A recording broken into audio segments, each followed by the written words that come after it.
I ask myself that question. Why did I get all the success and all the accolades that maybe others would have wanted? And I truly believe that it's my passion.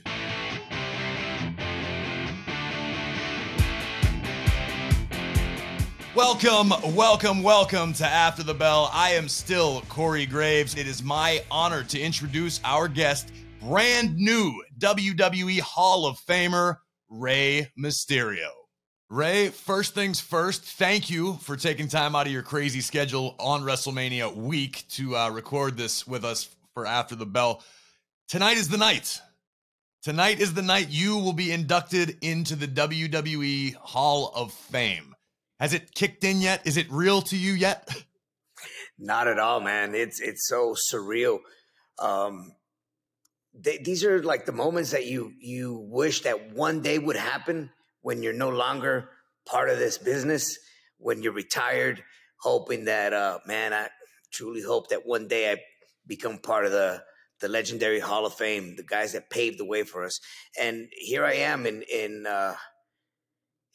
mid-career, going full throttle, and I was offered this grand treasure that we all seek. So I'm completely blown away, and I don't think it'll kick in until after I retire, or after this whole week of WrestleMania, and I have time to just chill and relax and just soak it all in. Are you an emotional man, Rey? How do you envisage this will be emotionally for you tonight at the Hall of Fame ceremony? Emotional to the extent where, like, I was just talking to my wife last night, and I was saying, what did we do to receive the life that we have? Like, what was it that made us be the ones? And without this successful career that I've had over the past 34 years, we wouldn't be where we're at now. My kids wouldn't be where they're at now. So it's when you put it all in perspective, you think, wow, this was teamwork, teamwork from day one with my wife and myself, with her being in my first match. And now she's, getting ready to sit ringside and view my grand award of becoming part of the Hall of Fame. I never realized that Angie was at your very first match. That is correct. So we met. I always tell her she took advantage of me because she was 17 and I was 15 at the time. But it's just such a special connection that we had from day one, and I remember inviting her to my first show, and she was like, yeah, I'll go. We were just friends at the time, and that kind of just bonded. She had never been to a wrestling match before. She thought that wrestling back then was like low class. Right. But after all, she was there. She enjoyed it. She saw my first match. She's seen my growth from a different perspective than anyone else, which is crazy. And I never really sat down and talked to her, but she did tell me again last night that she was so proud of my accomplishments, and she's seen me grow from day one up until now. And she's so freaking proud of what I've accomplished. And I always tell her, it's not I or me, it's us, what we've accomplished together. That's incredible. I love that perspective. Thank you. Yeah, and we'll get into the circumstances behind Friday night, but having, your wife Angie and your daughter there clearly never gets old for you, Rey, having them ringside. No, they've been a big support system from day one, both, my wife and my daughter. And at one point in time, Dominic was the same way with us, or with me. But the circumstances are different now, and have to learn how to accept that. But yeah, it's going to be beautiful to have Aaliyah and Angie there ringside. Well, talk to me a little bit about the man who is inducting you, who has also made quite a name for himself in this industry, primarily in Mexico and in WCW. Konnan is another person I know who is very, very integral to your success and your growth throughout your wrestling career. Talk a little bit about what it means to have him induct you. So with Konnan, it's funny. We met when I was 12 years old, roughly. And he walked into this gym in Tijuana where I was training, where my uncle was lead class and was taking, students under his wing. Conan showed up with another friend of his, freaking just jacked straight out of the Navy.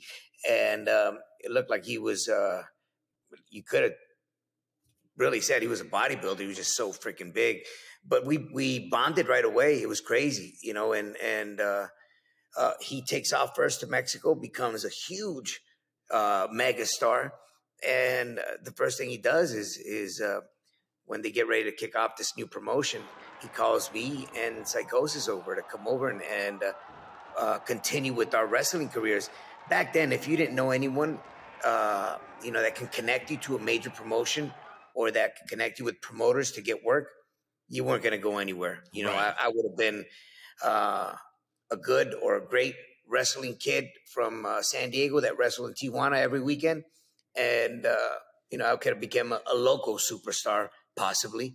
But my life changed after Conan opened up doors, not only in Mexico, but in ECW and then in WCW. So I owe a lot of my success to Conan. I've always said that thank God for this career, this beautiful, enormous career that I've had. But next to God, I thank Conan for opening up these doors for me. Wow. That's incredible. And a lot of what you just mentioned, it was covered, the Life of a Masked Man. If you've never seen it, folks, go and check it out. It's from over a decade ago now, Ray, but it's such wonderful insights. And I have to ask, with tonight upon us now, the Hall of Fame, what do you think Eddie would say to you now, knowing what you're about to do and going into the WWE Hall of Fame? Well, I always have Eddie in my mind and in my heart, and I'm almost positive that he would be so freaking proud. I know he's proud of this accomplishment. It's just so surreal still, it doesn't hit. It doesn't, I'm not able to grasp it all the way. But I know Eddie is always looking out, and has always had his eyes on the growth that I've accomplished over the years. Ray, talk to us a little bit about breaking out in the United States. Obviously, you learned your craft in Mexico, but you really were one of the pioneers of bringing Lucha Libre to the United States. Was there any nervousness or trepidation on your behalf bringing this completely foreign style into the American style of the business, or was it just something that always felt natural and right? So I was so young when I was given the opportunity, and I was probably in my prime of enjoying matches and really understanding the lucha style, because every phase that I've had throughout my career has been a learning experience. But I felt like I've had that lucha style dominated, and I had such a great rival to be able to present it, Psychosis, where the size was just so perfect. Everything that I did looked just so freaking crazy and so unbelievable. Whether I was springboarding out the top and doing the run, and my head just going like almost hitting the mat, but not hitting it. And that I believe had a lot to do with the size differences. But overall, you don't think about opening up the doors or opening up this fountain of wrestling where now it's going to be able to be seen around the world, through a very large spectrum at the time, WCW, but now, after so many years of putting in the work and after seeing the game change, in front of my own eyes, I do feel this sort of pride, like, wow, I can't believe that I was given that first opportunity and that it worked, that people believed, that people enjoyed, but again, Conan could have been very selfish to go into WCW on his own and not think about any of us. Psychosis, Super Calo, Rey Mysterio, Dan DiVillanos, La Parca, Hector Garza. None of us would have had an opportunity, but he saw this vision to see Lucha Libre grow, and it grew through WCW. I mean, it could be argued you guys absolutely revolutionized the business as a whole, because speaking as an American wrestling fan, I remember I really learned about Lucha Libre. I think it was in '92 when when Worlds Collide pay-per-view happened. in conjunction. That was the first time I ever saw Conan, and I was captivated. And all the colors, and I think he had long hair at the time, just big, jacked up, such a cool looking guy. But lucha then became more prevalent, and fans, especially with the growth of the internet and social media, people can share things. But it all really started with that small group of you guys in WCW. Is that something you guys are conscious of, like that you fully changed the game? Yeah, I it's funny you mentioned that. I've never had the opportunity to sit down with like Psychosis or Juventud or La Parca, and to talk about our experiences now, that we're older, that Lucha Libre is stamped on the map, of wrestling around the world. But I know I feel truly honored to have been given the opportunity, and it's so cool to see the evolution again, of wrestling, not only with the style, because lucha did change the style, in the US, but the size of talent, which I think, again, was a big factor in my case. Fans had never seen a wrestler my height and my weight, my build. It was unheard of, so I kind of, I feel that broke that mold, that stereotypical mold of what a wrestler should look like. And again, that on top of my wrestling style and being my height and my size, my stature, I think was a big opening door for those that came after me. Let me ask you this. What separates Rey Mysterio from the rest of the pack? I mean, all of the gentlemen that you just named deserve their flowers, deserve their credit. They were all in very important contributors to the style being changed and the success of lucha in the United States. But nobody, and I'm not even saying just in the lucha world, it is very rare to have the sort of longevity in this business that you have, let alone at the levels that you've been able to maintain. What's the secret sauce? Why Rey Mysterio? And in addition, why don't we see this more frequently? So I asked myself that question, like when we started off this conversation. Why me? Why did I get all the success and all the accolades that maybe others would have wanted? And I truly believe that it's my passion. It's my passion that I've had since I was a little kid, since I was able to hang out with my uncle at the age of 4 or 5 years old and be able to play wrestle with him, doing backflips off his shoulders and watching him wrestle every Friday night. I grew up around this world, and I've always had a sincere passion for it and have enjoyed it to the fullest, and the connection that I get to make with my fans.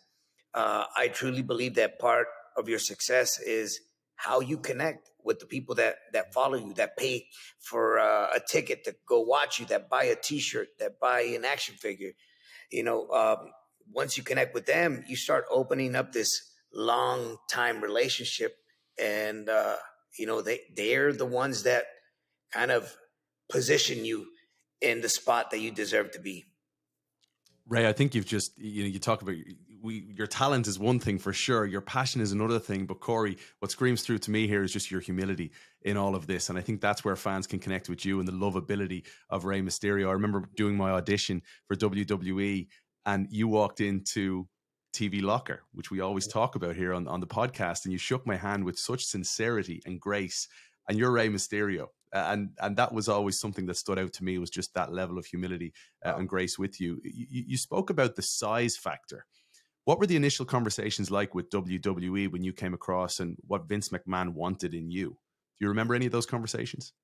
I'm going to take it a step even back for my big first opportunity, which was roughly around the age of 17. I was going on to 18, and that was my first time I left San Diego to go to a different country and such a huge city like Mexico City to experiment this wrestling career that I was so much searching for.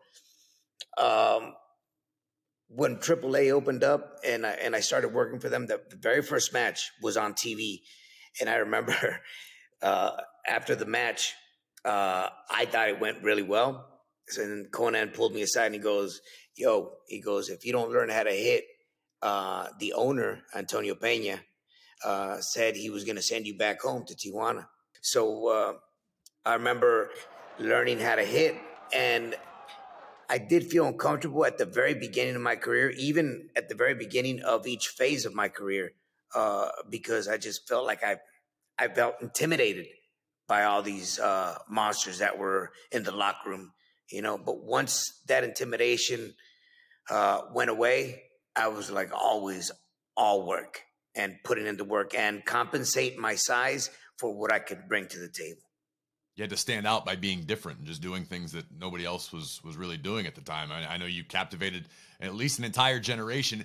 Do you run into it commonly these days where you meet somebody who's maybe been a lifelong fan who now has taught their kid about Rey Mysterio or Lucha Libre? Is that something that you get to experience pretty regularly these days? Oh my God, I have in the past, and I think that is so cool. Just because of the generations that run in my blood, with my uncle passed on over to me and me over to my son. That's 3 generations. And when I get to hear stories like that, it moves me, man. It makes me feel good. The fact that even 3 generations, like the grandfather being a huge fan that turned on his kid to watching it, and now his kid has his kids. So now the grandsons are watching or following Rey Mysterio. I really love hearing stories like that. And I actually had plenty of those that have walked up to me and told me about it. And that it excites me, man. Really That's pretty wild. I can relate to that. My dad was a big Mil Mascaras fan. That's how I learned that Lucha even existed, was because of my dad's fandom growing up in the Virginia area. But right. Mil was a big star there. And then I'd say you were definitely my generation's Mil. I mean that with the all due respect and reverence. Yeah. Let's take the emotion out of it to the best of our ability. This weekend, you and Dominic 1-on-1 at WrestleMania. Take aside, to the best of your ability, all the jabs and the verbal sparring and the emotions that have brought us to this point. As a man, as a father, to your point, as a generational superstar, what does it mean to be at this point in your life and your career with your son? Putting the story aside and just grasping this moment that's the grandest stage, and being able to share it with my son in a ring, is so surreal, because we talked about it, my son and I, when he first started training. Like, imagine the day that we get to wrestle together. Imagine the day that we possibly get a title opportunity and we're both tag team champions. On top of the world, son. You did it. On top of the world. Imagine the day that we get to face each other.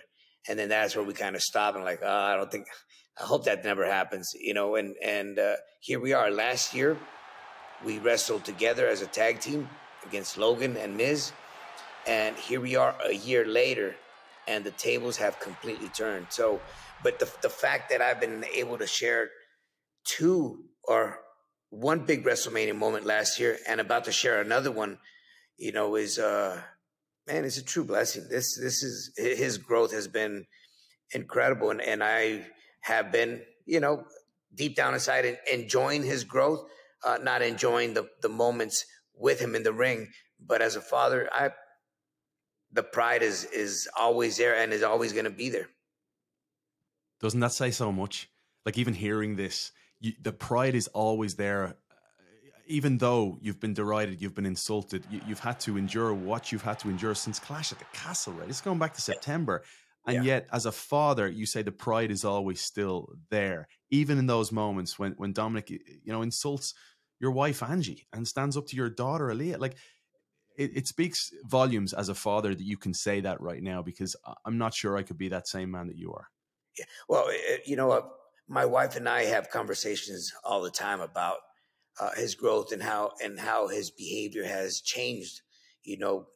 She would probably know Dominic more than I will, because of so many days of being away on the road and her being mother and father at the same time. And Dominic from day one was a mama's boy. He was always attached to my wife. So anytime Dominic does something, in the past that has hurt my wife, I always tell her, he's going to understand sooner or later. I said, things are really going to change the day that he becomes a father and really understands the position that we're both in, my wife and I. I said, until then, he's going to be doing stupid things all the time, even though he's 25 years old. But wait till he becomes a father. His life is going to change just like it changed our lives. While we're talking WrestleMania, and you've had countless WrestleMania moments in your career, if you had to pick one thus far to put at the front of the list, what would it be? Wow. Man, I've always said that my first opportunity to be on a stage like WrestleMania was so cool. And that was WrestleMania 19 in Seattle against Matt Hardy. That was such a very special moment for me. But I've had so many after that one. It's like it was Seattle, then New York, that Cruiserweight Battle Royal. That was 2021, of course, LA, WrestleMania Goes Hollywood against Eddie. And I'm not going to pick one. I'm going to pick four, like back to back to back, all the way up to 2022. WrestleMania 22, I'm sorry, where I become world champion. You just rifled off 4 classic, legendary Hall of Fame moments effortlessly. When you look back, is there anything that you haven't done, Ray? I mean, you got to wake up with a passion every morning, and you've accomplished things that I'm sure you never even dreamed of. Here we are. It's Hall of Fame time. When you look back, is there something you go, man, I really wish I would have tried that, or I would have gotten to wrestle with this person, or I've gone and taken that opportunity? There was a couple guys that I wish I've always had the opportunity to work with, and unfortunately, it was too late. But I always wanted to step in the ring with Macho Man Randy Savage.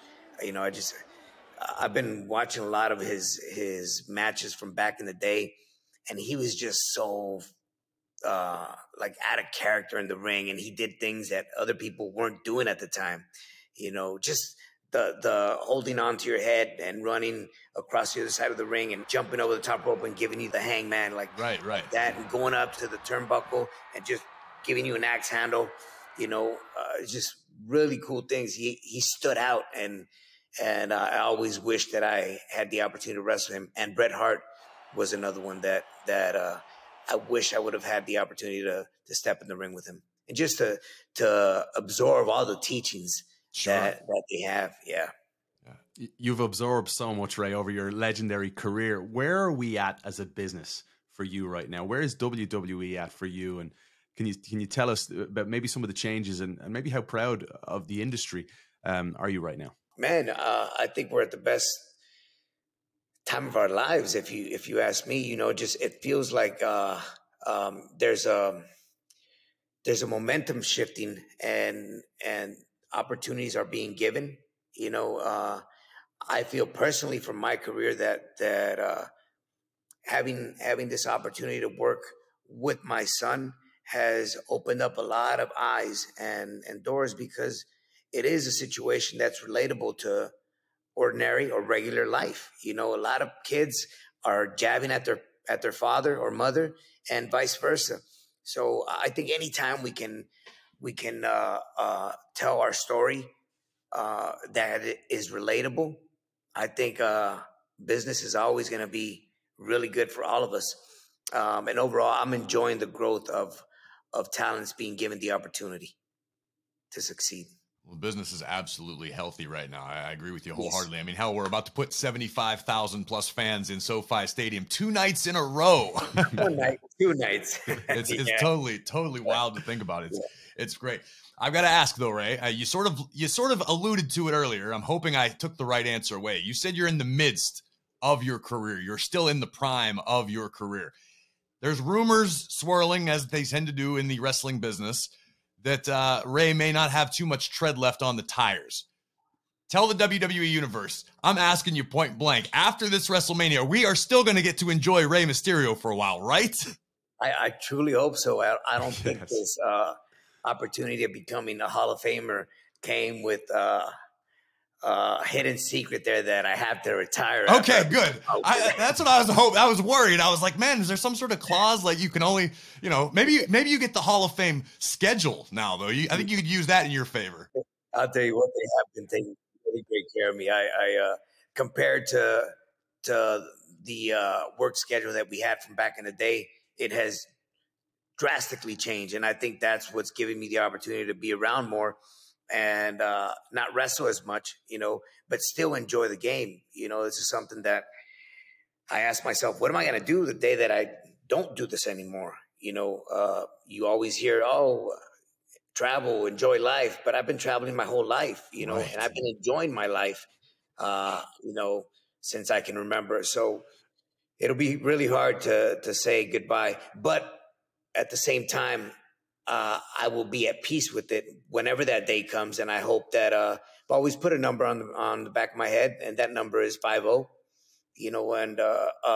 But my body has felt incredible, for the past 3 to 5 years. Stem cells have really helped. My mindset is good. So as long as I feel healthy, I think I'll keep going until I can't go anymore, and I'll be content with that. Excellent answer. It's the answer that I was hoping for. But talk to me a little bit about your body maintenance. We know you've had some serious injuries over the years. You had knee problems and surgeries, and you mentioned the stem cell thing. What does Rey Mysterio do on a regular basis to keep yourself in great shape and so dynamic still at this age? I'm going to be taking notes here as you're answering this question.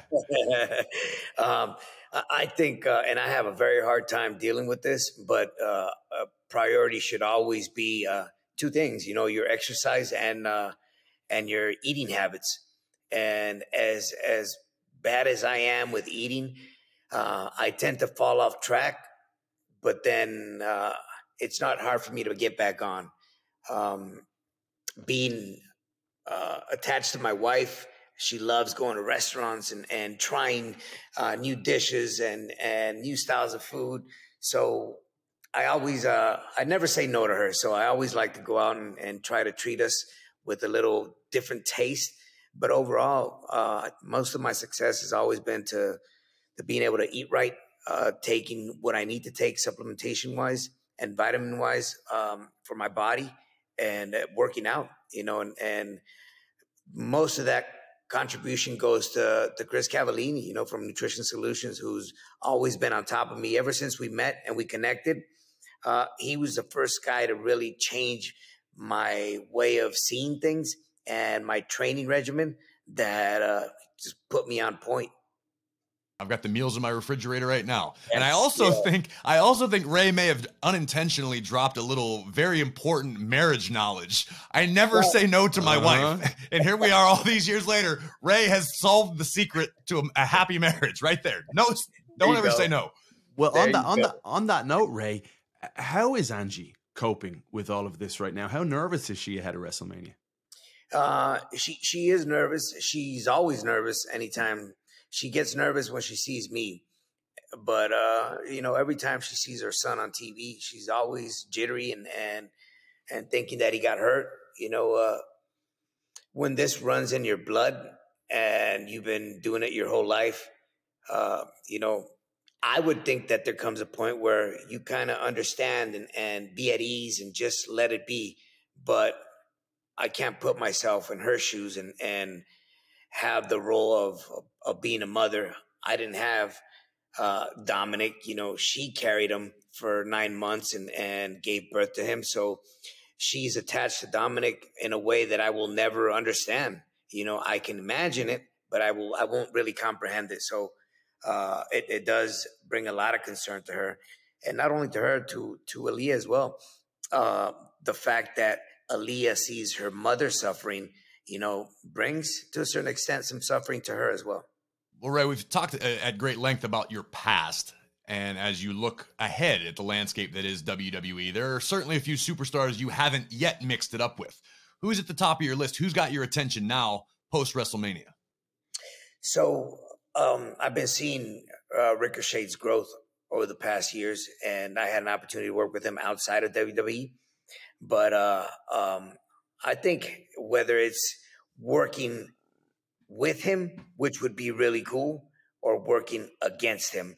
Santos Escobar right now and Legado del Fantasma, we've had recently this attachment where it feels like family, and there's very few Hispanic superstars in the company, but the ones that are there, we're like this. We're united, all the way to Garza and Carrillo.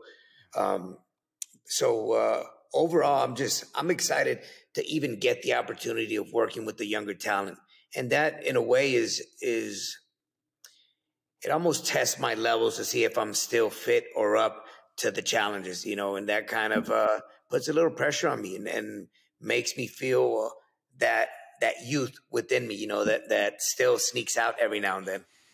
So I like that. I like that mentality that you're testing yourself constantly, because that's what you have to do to keep up with these day and ages, man. That's really interesting. Yeah, if I at one point when I first came back, I was actually feuding with Samoa Joe, and I remember that's when I really wanted to hang up the mask and retire. And as weird as this sounds, Dominic convinced me not to, and told me to stay. And I just felt like I was falling behind with all this young talent, opening up a path. But I stayed and I committed to putting in the work, and it's been incredible ever since. I wasn't aware that you were seriously debating. I remember that time period. I remember the match at WrestleMania. Yep. I didn't know you were really having doubts then. Yeah, I was really having doubts, and I felt like, okay, maybe it is time to step back and let this new generation come in and do their thing, But I think shortly after I went to go with some stem cells, and I came back and I was ready to go. Brand new and improved, ready to rock. Man, are we glad you didn't. Ray, if you could sum up your journey so far in one affirmation, what would it be for us? If you could try and somehow sum it up, you are what? I'm blessed, 1,000%. Fully blessed, and me being blessed, blesses the load that's on my back, which is my wife and my 2 kids, and everybody that has been a part of my life, from my parents to my mother-in-law, this whole solid connection that has formed what we have now.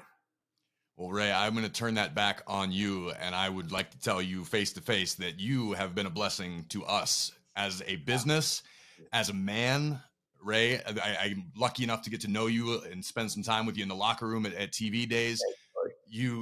I hold you in such high regard, not only as a superstar, not only for what you've done in the ring, but for your accomplishments as a father, as a man. You deserve every ounce of respect that you have gotten, and probably 10 times more. I want to say thank you for everything you've given to us and to our business, and continue to give to us. And thank you for being a friend and being just an A+ human being that is a joy to be around. And I have, honest to God, never heard anyone in this industry say anything but positive things about you. And that is such a rare case in this business. I hope you know how deeply appreciated you are by everybody. That, we don't get to say this to each other often enough. Right. So I just wanted to make sure, while I had this opportunity, thank you for everything. Thank you, Corey.